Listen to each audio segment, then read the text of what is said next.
Everyone tells you that New York City is where your bank account goes to die, but they're looking in all the wrong places. I'm showing you how to trade expensive cocktails for engaging outings and intentional connections. Hello, my name is NK and welcome back to my channel. I really wanted to continue on with our budgeting conversation as a lot of you guys are very interested to know how people make it work in New York City with a twist. So today we are talking about how to find community in New York City without going broke. I really wanted to take you guys through my week and show you guys how I build a social life on a budget. And like I said in video 1, my budget does not feel restrictive. It doesn't feel like I am missing out on things because I'm choosing what I want to focus my time and energy and money on. All of that comes down to what you like to do for fun, how you like to spend your time. But this video will really highlight a lot of different ways that I get out of my own comfort zone, spend time by myself, spend time with other people, and make the most of my life in New York City, because I believe that is the point of living here. I did not move here 3 years ago to sit in my apartment and not be social and not make my life a happy, fun place. I moved here because I wanted to have the best life as possible. I wanted to experience all that New York has to offer. So I think it's first important to address the myth that comes with socializing in New York City. I was actually told this before I moved here, that New York City is known as the loneliest city. It is known as a city that if you do not have a group of people, you will find yourself very lonely. Exhibit A, that was me. That was me 3 years ago when I moved here. I did not know anybody when I moved here. I always say if I can go back in time and redo it, I would want to know at least a few people to make that transition so much less harsh. But here we are, 3 years later. I'm fine. I'm thriving. We're good. I can now tell the tale and tell it more effectively about how I got here. So back to the myth. There is this psychological barrier when it comes to New York City. So many people, myself included at the time, really believed that the only way that I can make friends in New York City is by paying to play, paying my way through experiences, outings, going out, drinking, clubbing, all of these really extravagant things. I really thought that I had to do that very often. That's not true. All right, so I exercised my free will, and now I'm at the Brooklyn Nets game, and the tickets were so cheap.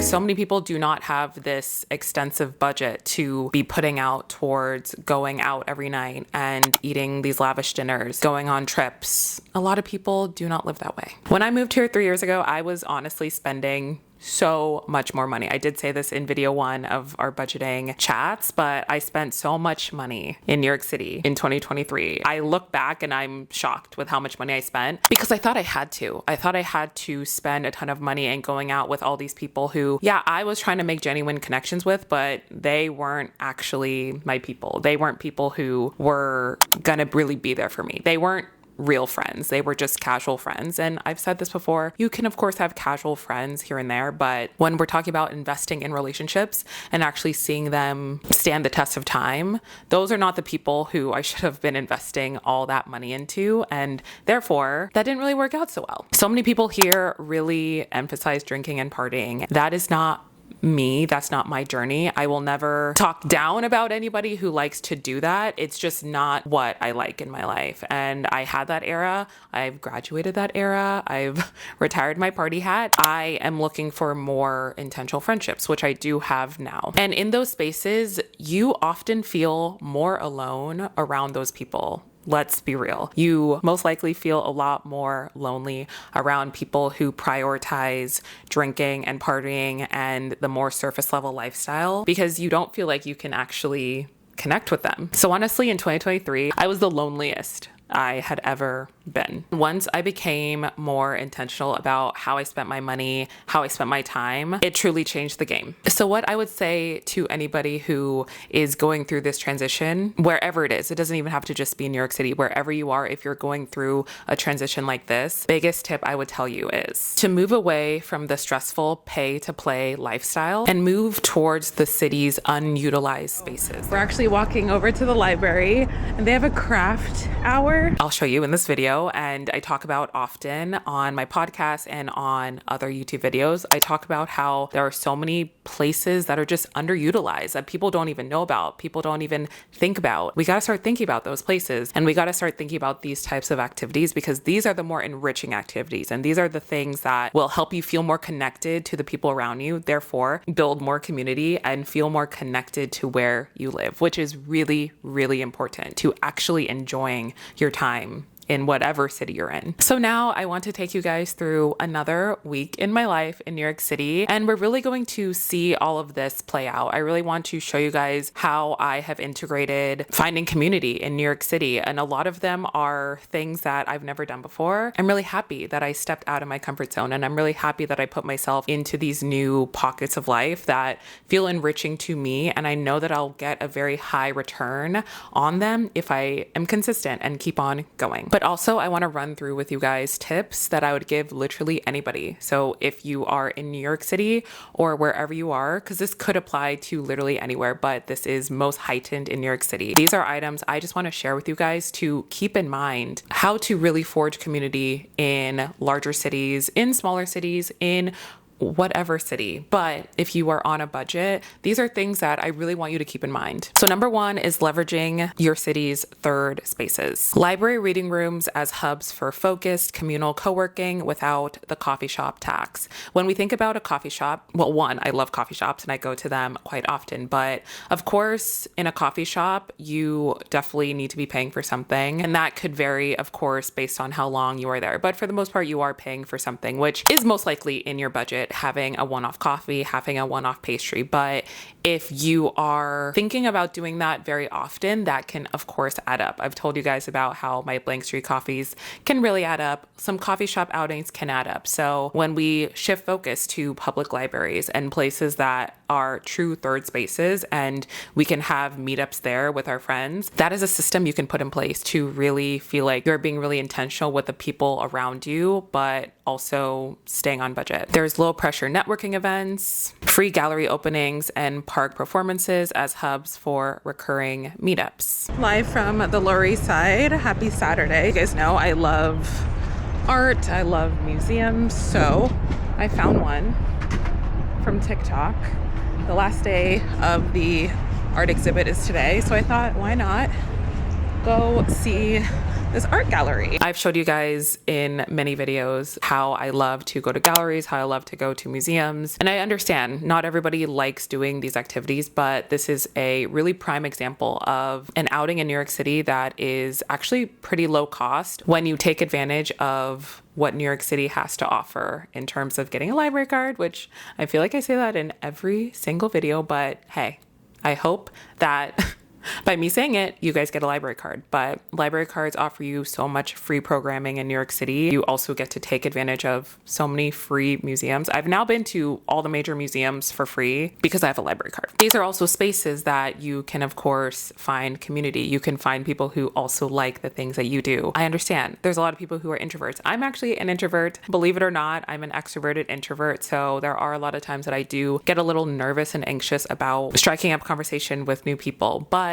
I will tell you, after doing it a ton of times, you will get used to it and you will feel less stressed out and overwhelmed by doing it. Number two is spend more time in other people's lounges and apartments. In New York City, this is a place where there's a lot of things to do outside. And yes, we should be getting out there and having a good time, but let's not discount where we live. If you have an apartment building that has a lounge, and even if you don't, you can still have small, intimate gatherings in your apartment with people who you have come to know and you, of course, feel comfortable with bringing them into your apartment. I think these are my favorite ways to connect with my friends. I have had a ton of people over in the past few months. I've hosted events in my building. My friends have come, literally sat with me on my bed, and we're talking for hours. Those just feel so fruitful, and I feel like I'm covering more ground with my friends through those intimate connections rather than going out and spending a ton of money at a restaurant that's loud and crowded, and you don't really feel like you can connect in the ways that you connect indoors, right? So do not discount that. Number three,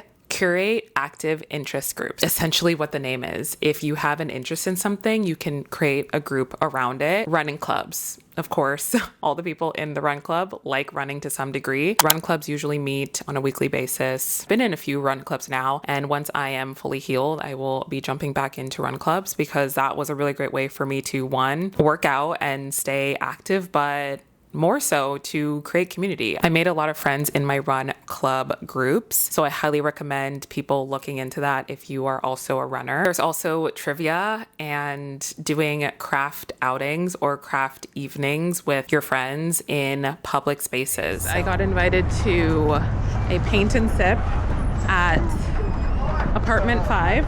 I don't know who else is going to be there, but I'm just looking forward to having a night to myself.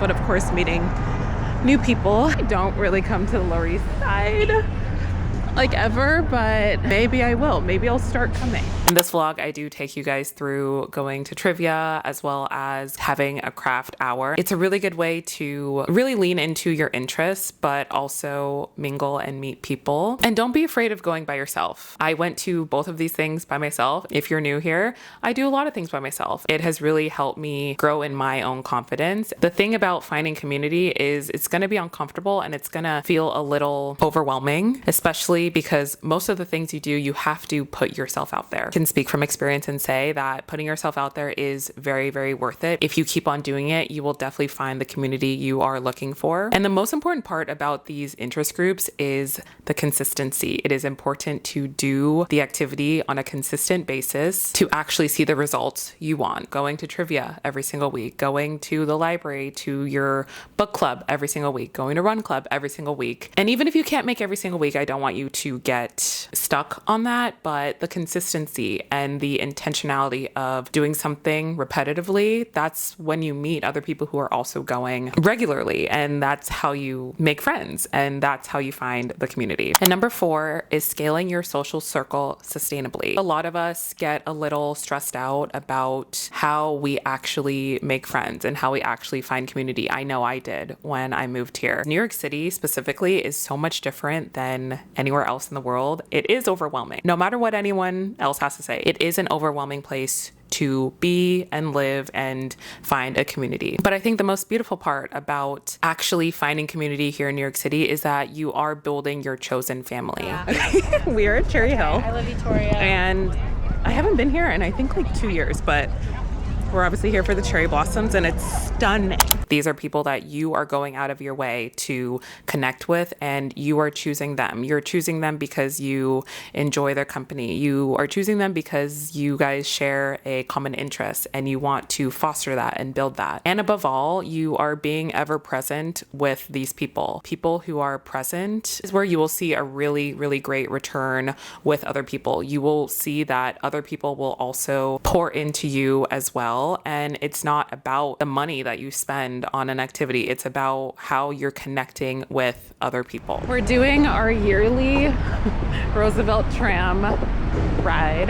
I thought, you know what?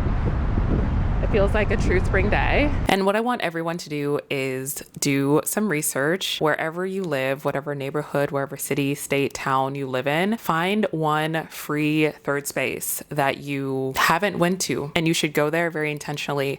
Bring a book or just sit and people watch, but have your head up, smile, look around, and really take in what's around you. And like I said, this all taps into getting out of your comfort zone. I think getting out of your comfort zone is actually step 1 to truly making a community. What I want to leave you with is New York City's true value is its people.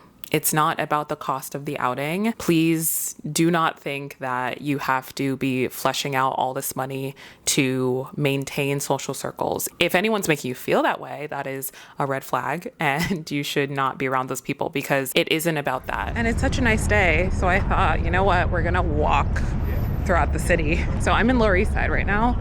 I'm thinking walk over to around West Village. Really, when I get my 10,000 steps, and then I'm also on page 700 of my book. Only have 71 pages left. The people around you will really inspire you and they will help you feel like you don't have to be spending a ton of money to actually have good friendships here. It is possible. I know it because I am speaking from experience, but as somebody who has seen both ends, who has gone through a little bit of a hard patch in New York City to find community and also doing it on a budget, I can say for certainty, if you're actually really intentional about it, you will be thriving here in New York City on a budget.